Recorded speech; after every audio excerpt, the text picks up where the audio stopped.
ওঠেন। ওই তো বলা আমি এখানে উঠলে ঘোড়া শুয়ে পড়বো, ঘোড়ার উঠতো না।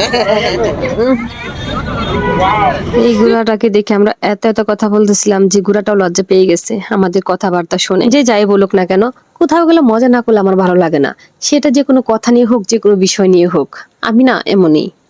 আচ্ছা, আপনারা কি কখনো বউবাজারে গিয়েছেন কিংবা বউবাজারের নাম শুনেছেন? যদি শুনে থাকেন তাহলে অবশ্যই কমেন্ট করে জানাবেন, কারণ আজকে আমি আপনাদেরকে বউবাজার দেখাবো। বউবাজার দেখতে হলে আপনাকে চলে যেতে হবে উত্তরা ডিয়াবাড়ি। উত্তরা ডিয়াবাড়ি অনেকবার গিয়েছি, কিন্তু কখনোই বউবাজার দেখা হয়নি আমার। অনেক নাম শুনেছি এই বউবাজারের, আমার বরমাসে এসে বলতো, তখনই ভেবেছিলাম কোন এক সময় যাব। এবার যখন চাপটি পিঠা খেতে গেলাম তখনই ভাবলাম যে বউবাজারটাও দেখে যাই। শুধু বউদেরা বললে ভুল হবে, দাতারাও ছিল, অনেক চাচা চাচির দোকানও ছিল।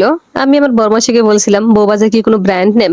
আমাদের গ্রামের পাশে তো একটা বউবাজার ছিল, আমি ওই বাজারটা দেখতে গিয়েছিলাম। ওই বাজারটাও এরকমই, অল্প অল্প সবজি নিয়ে সবাই বসে আছে, তবে এত বড় ছিল না। এই খালা এই পাতাগুলো বিক্রি করতেছে, এটা শাক নাকি আমি চিনতেছিলাম না। আমি খালাকে জিজ্ঞেস করলাম এটা কি শাক? খালা বললো এটা হচ্ছে গন্ধরাজ পাতা, এটাতে নাকি শাক রান্না করে খাওয়া হয়। তো আমি ভাবলাম যে গন্ধরাজ পাতা তাহলে আমি একটু নিয়ে নাকের সামনে রাখি, কি সুন্দর একটা ঘ্রাণ বের হবে। যে আমি নাকের সামনে রাখলাম পাতাটা, আমার মনে হয় যে আমার বমি চলে আসছিল, এত বিশ্রী একটা পাতা। এটার নাম নাকি গন্ধরাজ পাতা। সব বউবাজারের একটা কমন দিক হলো সবাই অল্প অল্প সবজি নিয়ে বসে বসে বিক্রি করে। এই বউবাজারের মেন ক্রেতা হচ্ছে যারা ঢাকা থেকে ডিয়াবাড়ি বেড়াতে যায়, তারাই ডিয়াবাড়ি খাওয়া দাওয়া করে এরপর নাকি সবাই বউবাজার যায়, বউবাজার থেকে টুকটাক সবজি কেনাকাটা করে এরপর তারা ব্যাক করে। আর এখানে দেখুন একটা লোক একটা মুরগি নিয়েও বসে আছে, এটা দেখে হাসির কিছু নেই। আর এই যে সবজিগুলো দেখতে পাচ্ছেন, এগুলো হচ্ছে যারা কিনা ডিয়াবাড়ির আশেপাশে থাকে, এখনো আছে যাদের বাড়িঘর, তারা তাদের বাড়ির পাশে টুকটাক সবজি বুনে ওগুলোই তারা নিয়ে বিক্রি করে। আর এই মুরগিটা হচ্ছে চাচা হয়তো বাসায় পালতো, এটাই সে বিক্রি করতে চলে আসছে। আমরা পুরো বাজারটাই ঘুরে ঘুরে দেখছিলাম কিছু পছন্দ হয় কিনা, কিছু পছন্দ হলে কিনবো, কিন্তু আমার মনে হয়েছে ঢাকার থেকে এখানে সবজির দাম একটু বেশি। তাহলে এখান থেকে বুঝাবে নেবো কেন, ঢাকা থেকে কিনবো, কারণ ঢাকায় আমরা এখন ফ্রেশ ফ্রেশ সবজি পাই, কলাতে আর সবজি অনেক ফ্রেশ।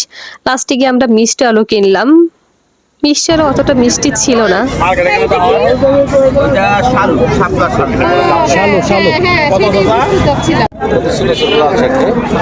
লাভ ফুল করে কি এমনি পিস হিসেবে? এমনি ভর্তা না না, তাহলে মোটা মোটা লাভ ফুল কে মোটা কত করে মোটা? এটা এক মোটায় কয়টা আছে? লাভ ফুলের বড়া আমার অনেক পছন্দ, তাই দাম করছিলাম। এখানে 9টা 10টা দিয়ে একটা মোটা বানিয়েছে, এক মোটার দাম ছিল 15 টাকা। তো এই 9টা 10টা ফুল দিয়ে আমার কিছুই হয় না। আর আমি যখন বাড়িতে যাই এই 9টা 10টা ফুলের বড়া আমার একাই লাগে। যাক, আমি যদি মাকে গিয়ে বলি মা আমি লাভ ফুল কিনে খেয়েছি, মা ইচ্ছা মতো আমায় বকা দিবে। তবে বউবাজার ঘুরে ঘুরে যা মনে হলো, এই বাজারে মোটামুটি সব ধরনের শাকসবজি পাওয়া যায়। বিশেষ করে গ্রামে যে সবজিগুলো হয় সেগুলো এখানে ফ্রেশ ফ্রেশ পাওয়া যায়। যারা শহর থেকে যান তারা অবশ্যই বউবাজার থেকে ঘুরে আসবেন। আর আজকে ভিডিওটা এখানে শেষ করবো, সবাই অনেক অনেক ভালো থাকবেন। আর তার আগে যারা এখন আমার পেজটি লাইক ফলো দেননি, প্লিজ আমার পেজটা লাইক ফলো দিবেন। আর ইউটিউব থেকে আমার ভিডিওগুলো দেখছেন, নিত্য নতুন ভিডিও পেতে অবশ্যই আমার চ্যানেলটি সাবস্ক্রাইব করে রাখবেন। দেখা হবে পরবর্তী ভিডিওতে, সেই পর্যন্ত সবাই অনেক অনেক ভালো থাকবেন। Bye bye, tata.